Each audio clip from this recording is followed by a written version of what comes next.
Welcome to Brewsers, podcast about beer, coffee, booze, and bruisers. I am your host, Rodeo John, and today we speak to Brian Thomas, the head brewer at Deep Ellum Brewery in Dallas, Texas.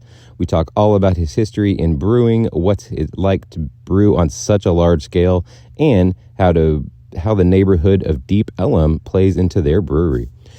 Happy Thanksgiving to everybody. Thank you again for listening to us on Thanksgiving or, wherever you're driving to at the moment or whenever you're listening to it. Thank you for, I'm thankful for you for listening to this show. So, again, thank you so much. Hope you have a absolutely wonderful Thanksgiving and, can't wait to see what's happening throughout the rest of the holiday time. So while you're doing that, definitely go make sure to sign up for our newsletter. It comes out twice a week. You get even more information about our guests. You get fun facts, and you get to find out what's happening with your favorite podcast, all about beer, coffee, booze, and bruisers.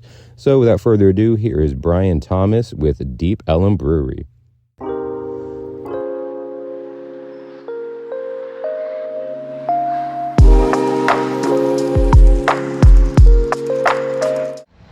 I would like to welcome to the show Brian Thomas. He is a brewer here at Deep Ellum Brewing. How are you doing today, sir? I'm doing great.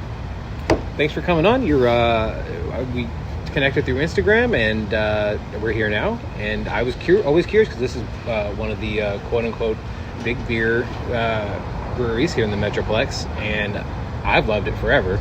And I think, I guess, let's go back even further. What is your earliest memory of beer? My earliest memory of beer? Mm-hmm. Oh, God. I guess with beer, it would be my father drinking like Natural Light or whatever on the porch, and me sneaking sips out of his can. Yeah. But then when I got a little, I didn't really drink as a teenager. Okay. And then when I got older, I was never interested in the big Bud Light or anything like that. Yeah. I started with Yingling. I'm from the East Coast. I was going to say, where did you grow up? Because it's definitely not here in Texas. So my gateway beer was a Yingling Black and Tan. And I just kind of started from there, and kind of experimented after that. I was going to ask what your gateway was, but now you told us. Well, that's my gateway, North Texas. What really got me wanting to brew is 903 Sasquatch. Oh, wow. That is my favorite beer. So Jeremy's probably laughing at me, but I think that was one of his favorite beers as well. So he actually, I lived not too far from him, and he was kind enough to hook me up with a keg of Sasquatch for my kegerator at home. Wow. So that's what I've been sipping on. That's a wonderful thing to come home to. Now, do you have a favorite variance, or do you just like the regular Sasquatch? To be honest, it's a couple years old. God, now it's probably 6 years old. But they did one a while back. It was just Sasquatch, but it was aged in Jack Daniel's barrels, if I remember correctly. Okay. And the day I got married, it's just a little ceremony in Sherman, and me and a couple of my buddies snuck off the 903, and Jeremy gave me a couple bottles of it as a wedding gift, and it was really cool. But you snuck off from your own wedding to go to 903? Yeah, but we had to go pick up stuff. Oh, gotcha. So we were like, let's get a beer while we're out. So yeah, it was real small, just family wedding. I mean, it doesn't need. I don't think weddings need to be gigantic. Yeah, like the way that they have been. No. It just needs to be your friends or family. Yeah. So, but it worked out great. But yeah, that's probably my favorite beer. Okay. Would be Sasquatch. How did you get to North Texas? North Texas. Well, I moved here in 2003. Okay. My ex-wife, her parents lived here, and we moved out here so we could be closer to her family. They ended up moving to Florida or somewhere. You guys moved here and then they left. Yeah, but and that relationship didn't work out, and I'm here because my kids are here with their mother, so There we go. I'm not going anywhere. Not without my boys. Okay, well then how did you get into brewing? Oh. Well, I've always been interested in it. Mm-hmm. And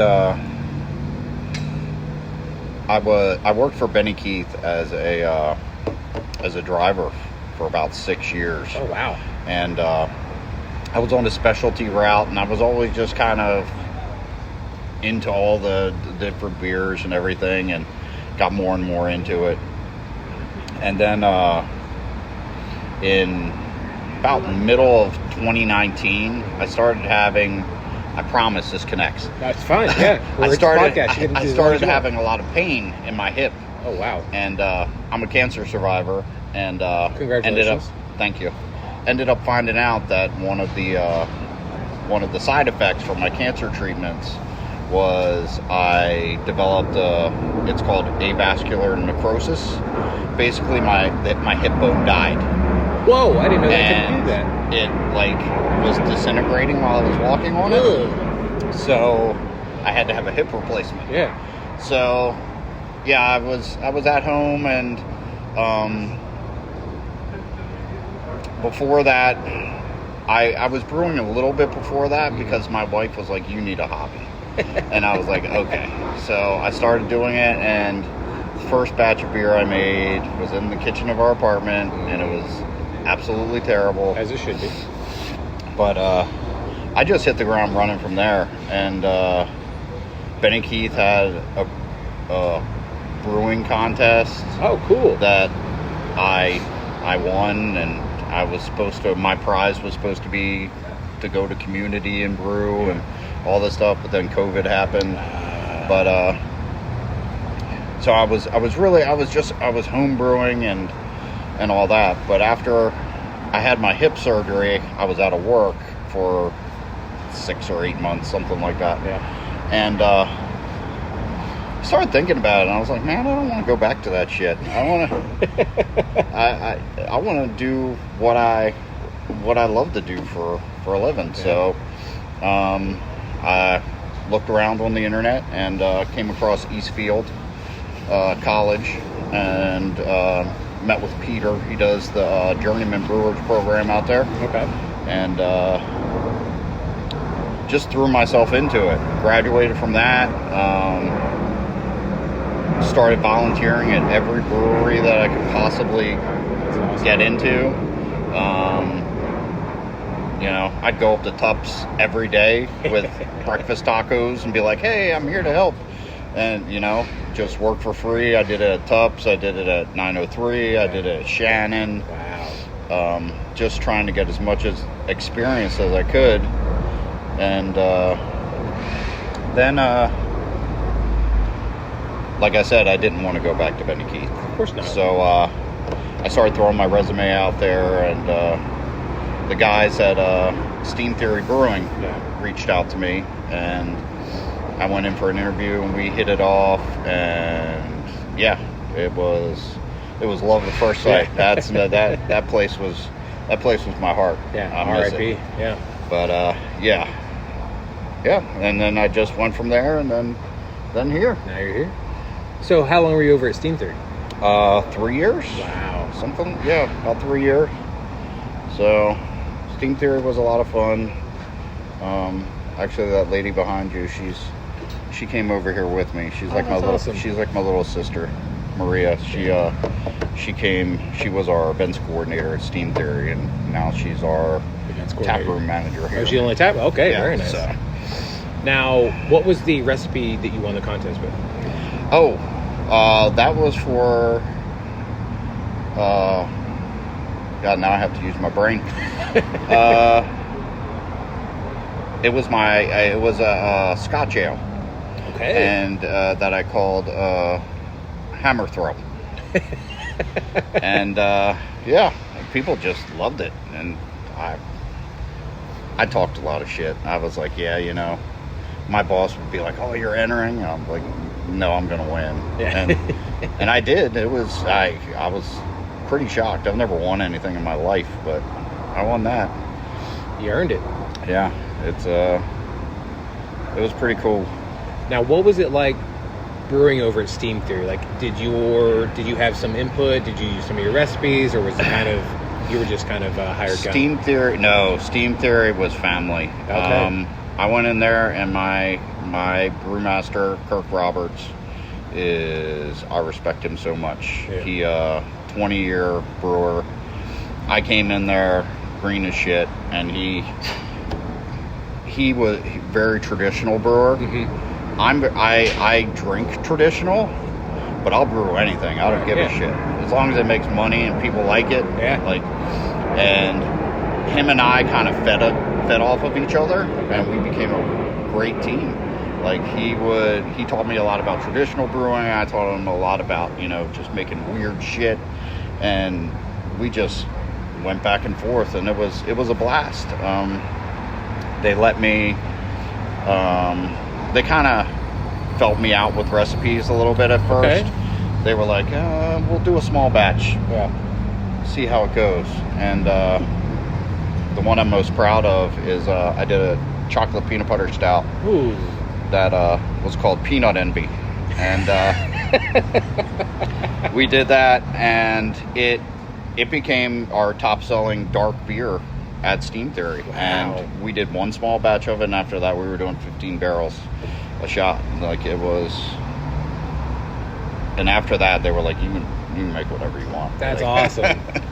So I did a lot of that. I had a lot of fun. They let me, especially if Kirk was on vacation, I would sneak and do stuff and make weird beers. I make like a milkshake IPA or something. Right. Whatever. We dabbled with seltzer a little bit. I mean, from what I understand, it takes 2 weeks to make, so it's understandable. It's actually a lot harder than I thought it would be. Really? Yeah. Especially on the small scale that we were doing it on, to get it clarified. Yeah. Is that me? It is. I'm sorry. Oh, you're fine. To get it clarified, and also when you make it, there's some pretty harsh yeast nutrients that you have to use for that. Huh. And they give off a very sulfury, rotten egg smell. Interesting. So we had to hook up CO2 and open the top of the tank and bubble it out. And Wow. it's not like making beer. No, of course not. Sometimes change is good. True. And like you said, you're a traditional drinker, but brewer side, you'll make anything. Oh, I don't care. Yeah. I don't care. I mean, I'm getting paid for it. I'm getting paid to do. I'm getting paid to do what I want, what I love to do. Yeah. I'd be doing this for free. So, I mean, There we go. Now, without getting too much into it, why do you think that Steam Theory unfortunately had to close the way they did? Unfortunately, Was it I a think COVID situation? COVID definitely had a huge impact on us, and the neighborhood we were in was very expensive and up and coming, and I think the building was we were too. You're in the Trinity Grove area, right? Yeah. Yeah. I've been there. Okay. We, in my opinion, we should have started smaller and grown bigger. Makes sense. But instead, the Chuck and Jonathan, the owners, I love them to death, but they had grand visions, and I respect them for that. But it just, with COVID and everything, it didn't work out. It was never for a lack of selling beer. Well, of course not. Yeah. I don't think about it. I think I had been over there once, and there was food there too, right? Yeah. So that place was fantastic. Yeah. But like you said, I that think area is the rent expensive. was through the roof, and it was. Yeah. Which is funny because like Manhattan Project is like a block over. Yeah. And like that area hasn't caught up to them yet, but it will. But now they're on a level that they might be okay. But unfortunately, Steam Theory was a casualty of too high priced of area, and like you said, COVID didn't help anything. Yeah, it still is. It's definitely a bummer. Yeah. But Now going from there to here.